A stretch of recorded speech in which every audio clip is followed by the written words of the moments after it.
ആഹാ, മോളെവിടെ എന്തെടുക്കുവാ? ഞാൻ പഠിക്കായിരുന്നു മുത്തശ്ശ. മോളെ, ഞാനൊന്ന് ആശുപത്രി വരെ പോയിട്ട് വരാം.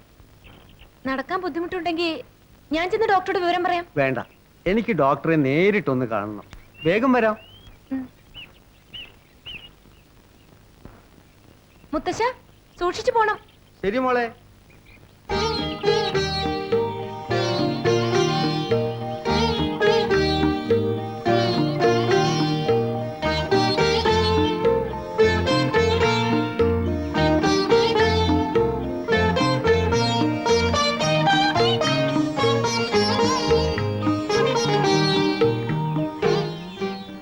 ഈ ശനിയാഴ്ച രേഖ വീട്ടിൽ പോകണം.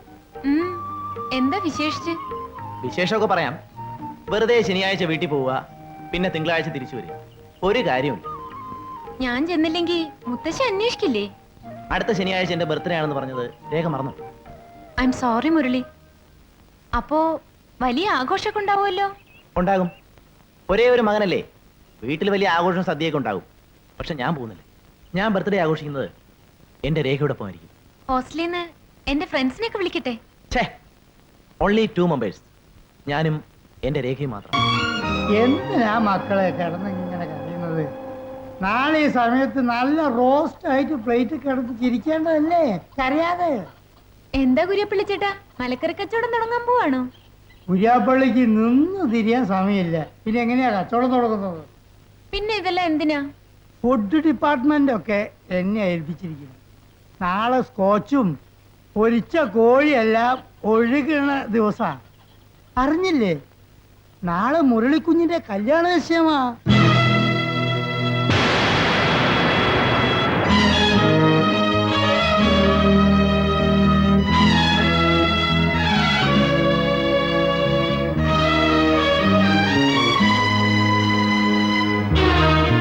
രേഖ എന്തായി പറയുന്നത്? നാളെ കല്യാണ നിശ്ചയമാണല്ലേ? മൂന്നാറിലെ സമ്പന്നനായ കുരുമുളക് മുതലാളിയുടെ ഒരേ ഒരു മകൾ സുന്ദരി, സഹോദരൻ അമേരിക്കയിൽ, ഹയർ സ്റ്റഡീസിനുള്ള ഓഫർ. നീ അതങ്ങ് വിശ്വസിച്ചോ? അങ്ങനെ ഒരു ആലോചന വന്നു. ഞായറാഴ്ച അവര് കാണാൻ വരും. വന്ന് കണ്ടു പോട്ടെ. അവര് വന്നു എന്ന് കരുതി കല്യാണം നടക്കണമെന്നില്ലല്ലോ. മറ്റൊരു പെൺകുട്ടിയുടെ കഴുത്തിൽ മിന്നു കെട്ടുമ്പോഴും മുരളി ഇതേ ലാഘവത്തോടെ പറയും, നീ ഇത് വിശ്വസിക്കാണോ എന്ന്. ഞാൻ പറയുന്നത് ഇനിയും നിനക്ക് വിശ്വാസമില്ലെന്ന് പറഞ്ഞാ ഞാൻ വിവാഹം കഴിക്കുന്നെങ്കിൽ അത് നിന്നെ മാത്രമായിരിക്കും. ഏറിയാൽ 2 വർഷം കൂടി നീ കാത്തിരിക്കേണ്ടി വരും. 2 വർഷമല്ല, എത്ര വർഷം വേണമെങ്കിലും കാത്തിരിക്കാമായിരുന്നു. പക്ഷേ മുരളി, എനിക്ക് എന്റെ ഫ്യൂച്ചർ നോക്കാതിരിക്കാൻ പറ്റില്ല. എന്റെ ഭാവിയെ കുറിച്ച് മുരളി ഒരു നിമിഷമെങ്കിലും ആലോചിച്ചിട്ടുണ്ടോ? സ്വാതന്ത്ര്യത്തിന് വേണ്ടി പടപൊരുതി ജയിൽവാസ് അനുഭവിച്ച് തിരിച്ചു വന്ന് എന്റെ മുത്തശ്ശിന് കിട്ടിയ പ്രതിഫലം എന്താണെന്ന് മുരളിക്കറിയാമോ? എന്റെ അമ്മയുടെ അവിഹിത ഗർഭം ഇന്നൊരാവർത്തനം പോലെ വീണ്ടും. ഇല്ല ഇല്ല മുരളി, തന്ത ആരാണെന്നറിയാത്ത ഒരു കുഞ്ഞിനെ ഞാൻ പ്രസവിക്കില്ല. അതാണ് ഞാൻ പറഞ്ഞത്, നമുക്ക് ഉടനെ ഒരു ലേഡി ഡോക്ടറെ കാണാം. ഞങ്ങളുടെ ഹോസ്പിറ്റലാകുമ്പോ വേറെ ആരും അറിയുകയില്ല. മുരളി, ഇല്ല, മുരളി എന്നെ വിവാഹം കഴിക്കണം. എന്റെ തീരുമാനം ഞാൻ പറഞ്ഞു കഴിഞ്ഞു. നിനക്കെന്താ പറഞ്ഞാൽ മനസ്സിലാവില്ലേ? നിനക്ക് തലയ്ക്ക് വല്ല കുഴപ്പമുണ്ടോ? അങ്ങനെയൊന്നും സംഭവിക്കാതിരിക്കാനാണ് ഞാൻ പറയുന്നത്. ഒരു കാര്യം ഞാൻ തീർത്ത് പറഞ്ഞേക്കാം, എനിക്കിപ്പം നിന്നെ വിവാഹം കഴിക്കാൻ സാധ്യമല്ല. മുരളി, നിങ്ങളെ ഞാൻ വിടില്ല. നീ എന്നെ ഭീഷണിപ്പെടുത്തുകയാണ്. കണ്ട പട്ടണങ്ങളിലൊക്കെ കറങ്ങിണെന്ന് എന്തെങ്കിലുമൊക്കെ ഒപ്പിച്ചിട്ട് അവൾ എന്റെ നേരെ അവകാശം ഉന്നയിക്കാൻ വന്നിരിക്കുന്നു.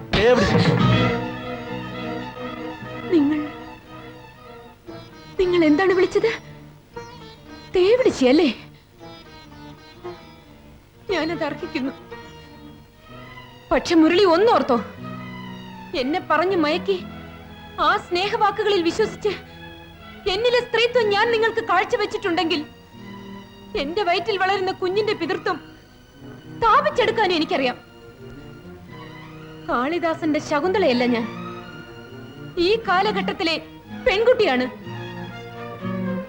ഓർത്തോ?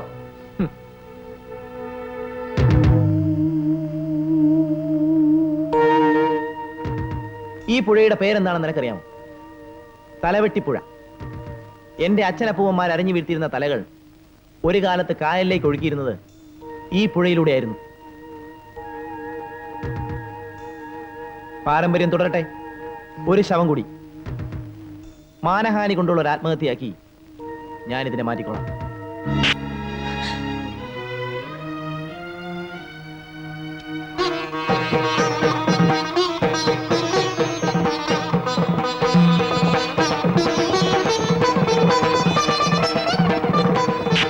വേണ്ട, ഈ കൊലപാതകത്തിനും ഒരു തെളിവുകളും ഉണ്ടാവാൻ പാടില്ല.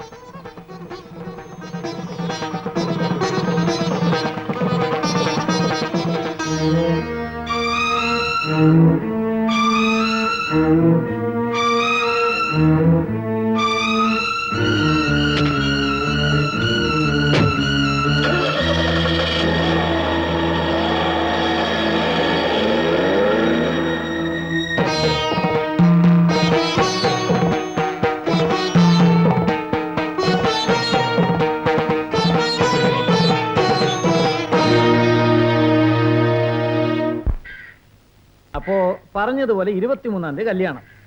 TDM ഹാള് ബുക്ക് ചെയ്തേക്കാം. ദേവസ്വത്തിൽ നിന്നുള്ള കല്യാണ ചീട്ട് തിങ്കളാഴ്ച തന്നെ കൊടുത്തേക്കാം. എന്റെ കുടുംബത്തിൽ ആദ്യമായിട്ട് നടക്കുന്ന ഒരു കല്യാണമാ, ഓടിക്കണം. കുട്ടിയുടെ പേര് ഇൻവിറ്റേഷന് രാജി എന്ന് അടിച്ചാൽ മതിയോ?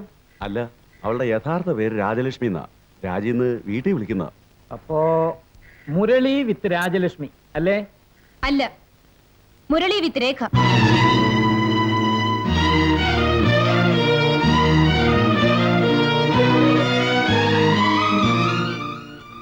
ഏതായി പെൺകുട്ടി? നീ എന്തിനാ ഇപ്പൊ ഇങ്ങോട്ട് വന്നത്? ഇവളെ ആരാ ഇപ്പൊ ഇങ്ങോട്ട് പറഞ്ഞയച്ചെന്നോ?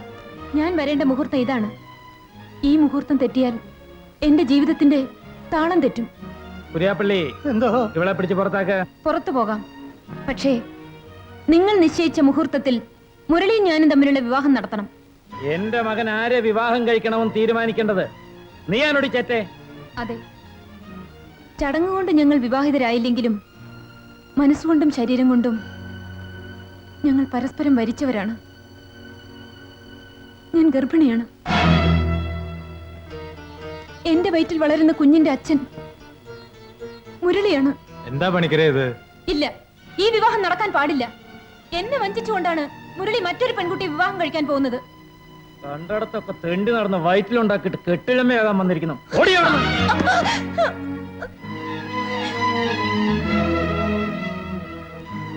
പണിക്കരേ, ഞങ്ങൾ അവിടെ ചെന്നിട്ട് വിവരം അറിയിക്കാം.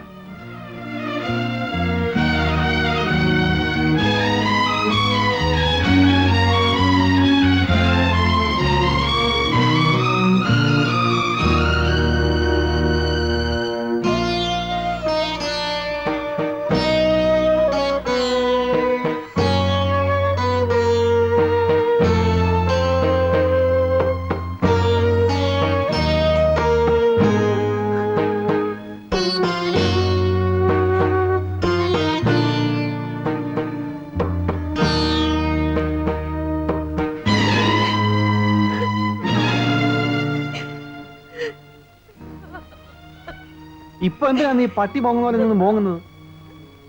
അന്ന് ഞാൻ പറഞ്ഞപ്പോ എന്റെ കാര്യം നോക്കാൻ എനിക്കറിയാം എന്നല്ലേ നീ പറഞ്ഞത്. ഇപ്പൊ എന്തായി? നിനക്കവനോട് അന്ധമായ ആരാധനയായിരുന്നല്ലോ. മോളെ, മുത്തച്ഛന് തൃപ്തിയായി മോളെ, തൃപ്തിയായി. നിന്റെ അമ്മയെ പോലെ തന്നെ ആയിപ്പോയല്ലോ നീയും. നിന്റെ അമ്മയ്ക്ക് വഴി തെറ്റി നിനക്ക്.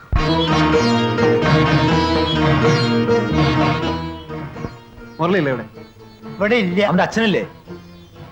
എന്താ കാര്യം? അതൊക്കെ പിന്നെ പറയാം. ആരക്കേസാ? എന്തുദ്ദേശത്തോടു കൂടിയാ നാലാളും കൂടി അങ്ങോട്ട് പുറപ്പെട്ടിരിക്കുന്നത്? അത് താൻ അറിയേണ്ട കാര്യമില്ല. താൻ മുരളി വിളിക്കും. ആരാ അവിടെ? ഇവര് ഞാൻ എന്താ മുരളി, പാവപ്പെട്ട പെൺകുട്ടികൾക്ക് ഈ നാട്ടിൽ ജീവിക്കണം. പണവും പ്രതാപവും ഒക്കെ ഉണ്ടെന്ന് വെച്ച് പെമ്പിള്ളാരെ പഴിപ്പിച്ച് തെരുവിലേക്ക് വലിച്ചെറിയുന്ന കാലമൊക്കെ പോയി. മനസ്സിലായില്ല. മുരളിയും രേഖയും തമ്മിൽ പ്രേമമായിരുന്നു. രേഖ ഇപ്പോൾ ഗർഭിണിയാണ്. ആരാ ആള്? നിങ്ങളുടെ മോൻ. അത്രേ ഉള്ളല്ലയോ? പെണ്ണുങ്ങളായ ഗർഭിണികളാകും, അല്ലെങ്കിൽ അവളെ ആരെങ്കിലും സ്ത്രീയായിട്ട് അംഗീകരിക്കുമോ? അല്ലയോ കുര്യാപ്പള്ളി? ആന്ന്. പരിഹസിക്കരുത്. മുരളി എവിടെ? അവനെ വിളിക്ക്. അവനോട് ഞങ്ങൾക്ക് ചോദിക്കാനുള്ളത്. നിങ്ങളുടെയൊക്കെ വീട്ടിൽ ആർക്കെങ്കിലും എന്റെ മോൻ ഗർഭം ഉണ്ടാക്കിയിട്ടുണ്ടോ? മുതലാളി, നീയൊക്കെ ആരുടെ അയക്കാരും ചോദിച്ചുവിടെ വരാൻ? രേഖ അരിയുടെ മുറപ്പെണ്ണ. നിന്റെ മുറപ്പെണ്ണിനെ കെട്ടേണ്ടത് എന്റെ മകനാണോ? നീയല്ലേ? മാന്യമായിട്ട് സംസാരിക്കണം. ആ, അപ്പൊ എച്ചില് തിന്നാൻ നിനക്ക് വയ്യ അല്ലയോ? കാണാൻ കൊള്ളാവുന്ന പെമ്പിള്ളാര് വന്ന് ദേഹത്ത് ചാരിയ എന്തെങ്കിലുമൊക്കെ ചെയ്തെന്നിരിക്കും. പിന്നെ തൊട്ടിട്ടുള്ള പെമ്പിള്ളാരെ ഒക്കെ കല്യാണം കഴിക്കണമെന്ന് വെച്ചാ ദിവസവും ഇവിടെ സമൂഹ വിവാഹം നടത്തേണ്ടി വരും. മര്യാദക്ക് പോയില്ല ഞാൻ പോലീസിനെ വിളിക്കും. പേടിപ്പിക്കല്ലേ. പോലീസ് സ്റ്റേഷൻ പട്ടിക്കും പൂച്ചക്കും വിലങ്ങം ചാടാനുള്ളതല്ല, മനുഷ്യർക്കുള്ളതാണ്. മര്യാദക്ക് ഈ വിവാഹം നടത്തുന്നതാണ് നല്ലത്. അല്ലാതെ ഒരു പെൺകുട്ടിയുടെ ജീവിതം നശിപ്പിക്കാനാണ് ഭാവമെങ്കിൽ ഞങ്ങൾ ഇവിടെ ജീവിച്ചിരിക്കുന്നിടത്തോളം കാലം നടക്കാൻ പോകുന്നില്ല. ആടാ.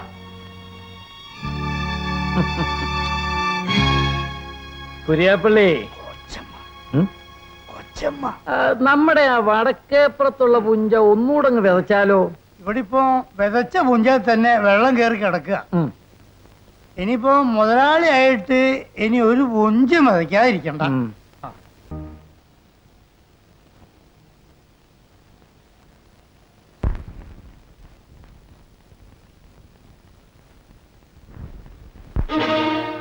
എന്താടാ നാട്ടിൽ നടക്കുന്ന അവിഹിത ഗർഭങ്ങൾക്കൊക്കെ തന്തമാരെ ഉണ്ടാക്കി കൊടുക്കാമെന്ന് വല്ല കോൺട്രാക്ട് ഏറ്റെടുത്തിട്ടുണ്ടോ? സാർ, പണിക്കര മുതലാളിയും മകനും കൂടി ഈ നാട്ടിൽ ഒരുപാട് സ്ത്രീകളെ നശിപ്പിച്ചിട്ടുണ്ട്. സ്വാതന്ത്ര്യ സമര സേനാനിയായ നാരായണപിള്ളയുടെ മകൾ രേഖയെ പറഞ്ഞു മയക്കി ഗർഭിണിയാക്കിയിട്ട് ഇപ്പോൾ കൈയൊഴിഞ്ഞിരിക്കുകയാണ് സാർ. എടാ, അതിന് നിങ്ങൾ കൊടി പിടിക്കാനും നാടകം കളിക്കാനും പോകുന്നത് എന്തിന്? ആർക്കെങ്കിലും ഗർഭമുണ്ടായാൽ ഗർഭസ്ഥ വന്ന കംപ്ലൈന്റ് എഴുതി തരണം. അപ്പോൾ ഞങ്ങൾ അതിനെപ്പറ്റി അന്വേഷിക്കും. അതിനൊക്കെ വേണ്ടിയാണ് ഈ ഉടുപ്പിട്ടുകൊണ്ട് ഇവിടെ ഇരിക്കുന്നത്. അതിരിക്കട്ടെ, നിന്റെയൊക്കെ ആരെങ്കിലും ആണോടാ ആ പെണ്ണ്? എന്റെ അമ്മാവന്റെ മകളാണ് സാർ രേഖ. അപ്പോൾ മുറപ്പെണ്ണ്. അവൾ നിന്റെ മുറപ്പെണ്ണാണെന്ന് വെച്ച് ഗർഭം ഉണ്ടാകാൻ പാടില്ലെന്നുണ്ടോ? ഇനിയിപ്പോ ഇത് മുരളിയുടേതാണെന്ന് എന്താ ഉറപ്പ്? നിന്റെ ആണെന്ന് മുരളിക്കും പറഞ്ഞൂടെ? സാർ, മുരളിയാണ് രേഖ നശിപ്പിച്ചത്. നീ കണ്ടോ? അഥവാ ആണെന്ന് തന്നെ ഇരിക്കട്ടെ, അതിന് പ്ലക്കാർഡും പിടിച്ച് ഡാൻസും കളിച്ച് കടപ്പുറത്താണ് നനമുണ്ടാക്കണം വേണ്ടത്. ഞാൻ അന്നേ പറഞ്ഞതാണ് എനിക്ക് വെറുതെ ജോലി ഉണ്ടാക്കി വയ്ക്കരുതെന്ന്. നിങ്ങളെ ഞാനിവിടെ പിടിച്ചുകൊണ്ട് വന്നിരിക്കുന്നത് പബ്ലിക് ന്യൂസൻസിന്റെ പേരിലാണ്. അതായത് പൊതുശല്യം. അഴിച്ചു വിട്ടാൽ അടങ്ങിയിരുന്നില്ലെങ്കിൽ അഴിക്കകത്താക്ക് ഞാൻ പറഞ്ഞില്ലെന്ന് വേണ്ട. പിന്നെ രേഖയുടെ കാര്യം. പരാതിക്കാരി ഒന്ന് പരാതി സമർപ്പിക്കട്ടെ, വേണ്ടത് ചെയ്യാം.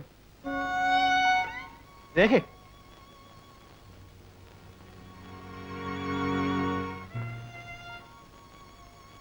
ഞാൻ എവിടെയല്ലേ അന്വേഷിച്ചെന്നറിയോ? ഒടുവിലാണ് അറിഞ്ഞത് നീ പട്ടണത്തിലേക്ക് മടങ്ങിയെന്ന്. രേഖ, എനിക്കൊരു ഉപകാരം ചെയ്യണം. നീ എൻ്റെ കൂടെ പോലീസ് സ്റ്റേഷൻ വരുന്ന വരണം. ഞങ്ങൾ എന്തൊക്കെ പറഞ്ഞിട്ടും ആ മോറൽ ഇൻസ്പെക്ടർ അത് വിശ്വസിക്കുന്നില്ല. ആ പണിക്കരെ മകനെ ഒതുക്കാൻ ഇതിനേക്കാൾ നല്ലൊരു അവസരം ഒന്നും വരില്ല. ഞാൻ പോലീസ് സ്റ്റേഷനിൽ എന്നിട്ട് എല്ലാ കാര്യങ്ങളും ആ എസ് ഐയോട് തുറന്നു പറയണം.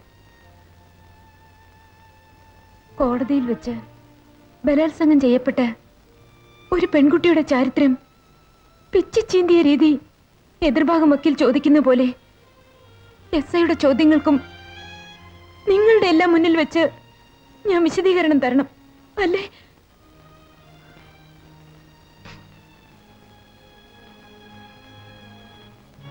ശരി, ഞാൻ സ്റ്റേഷനിൽ വന്ന് പറഞ്ഞാൽ എന്റെ വയറ്റിൽ വളരുന്ന കുഞ്ഞിന്റെ പിതൃത്വം നിങ്ങൾ എനിക്ക് സ്ഥാപിച്ചു തരുമോ?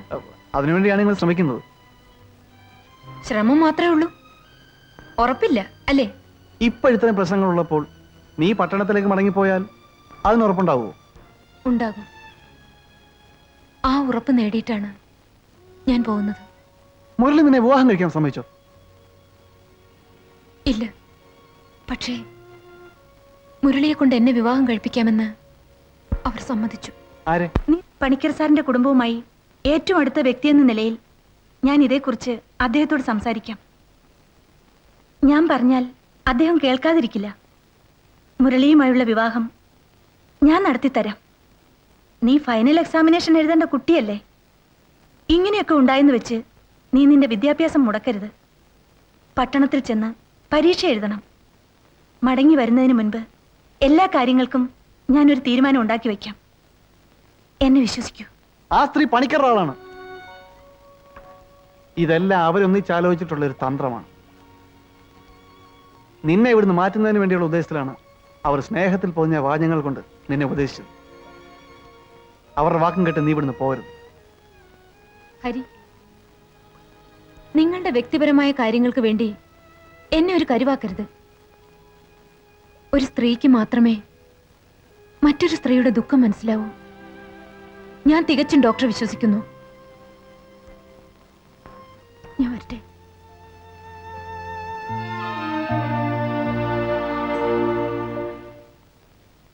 രേഖയെ ഡോക്ടർ പരീക്ഷ എഴുതാൻ പറഞ്ഞയച്ചില്ലേ? അതുപോലെ മുരളിയും ഫൈനൽ ഇയർ എക്സാമിന് പ്രിപ്പയർ ചെയ്തുകൊണ്ടിരിക്കുക. രണ്ടുപേരുടെയും വിദ്യാഭ്യാസം കഴിയട്ടെ. നമ്മൾ എല്ലാ കാര്യങ്ങളും പറഞ്ഞുറപ്പിച്ച സ്ഥിതിക്ക് സമയപരിധിയുടെ പ്രശ്നമില്ലല്ലോ. ഇത്രയും വേഗം ഈ പ്രശ്നം തീർക്കാൻ കഴിയുമെന്ന് ഞാൻ കരുതിയതേ ഇല്ല. ഞാൻ എതിർക്കുമെന്ന് കരുതിയല്ലേ? ആദ്യമൊക്കെ സത്യത്തിൽ എനിക്കും ഭയങ്കര എതിർപ്പായിരുന്നു.